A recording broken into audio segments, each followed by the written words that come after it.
السلام علیکم ناظرین، آج کی اس پیاری سی ویڈیو میں ہم آپ کے سامنے 5 ایسی دعائیں پیش کریں گے جن کی ضرورت ہم کو دن میں کئی مرتبہ پڑتی ہے۔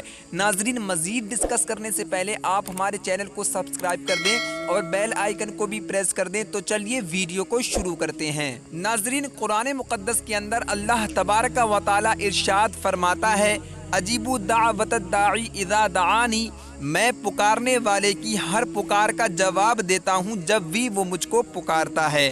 لہذا بندے مومن کو ہر لمحے اپنے رب کو پکارتے رہنا چاہیے اور کبھی بھی اسے فراموش نہیں کرنا چاہیے۔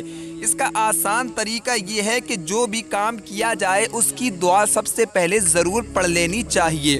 اس طریقے سے اللہ تبارک و تعالیٰ کی یاد بھی باقی رہے گی اور آپ کے کام میں خوب خیر و برکت ہوگی۔ تو چلیے ہم آپ کے سامنے 5 ایسی دعائیں پیش کرتے ہیں جن کی ضرورت ہم کو دن میں کئی مرتبہ پڑتی ہے۔ ناظرین، گھر سے نکلنے کے وقت یہ دعا پڑھیں، بسم اللہ توکلت علی اللہ، اللہ کے نام کے ساتھ میں نے اللہ کے نام پر بھروسہ کیا۔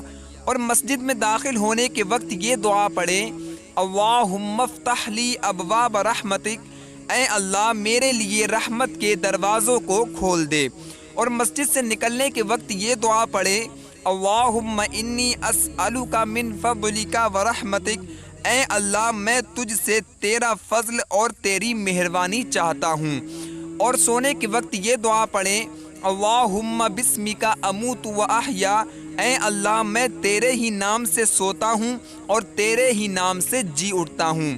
اور بیدار ہونے کے وقت یہ دعا پڑھیں، الحمدللہ الذی احیانا بعدما اماتنا والیہ النشور، سب تعریفیں اللہ تبارک و تعالیٰ کے لیے ہیں جس نے ہمیں مارنے یعنی کہ سونے کے بعد زندہ کیا اور ہم کو اسی کی طرف اٹھنا ہے۔ یہ دعائیں ایسی ہیں جن کی ضرورت ہم کو دن میں کئی مرتبہ پڑتی ہے۔ تو ناظرین، آج کی اس ویڈیو کے اندر صرف اتنا ہی۔ اگلی ویڈیو کے اندر ہم ایک نئے بیان کے ساتھ حاضر ہوں گے۔ جب تک کے لیے السلام علیکم ورحمۃ اللہ وبرکاتہ۔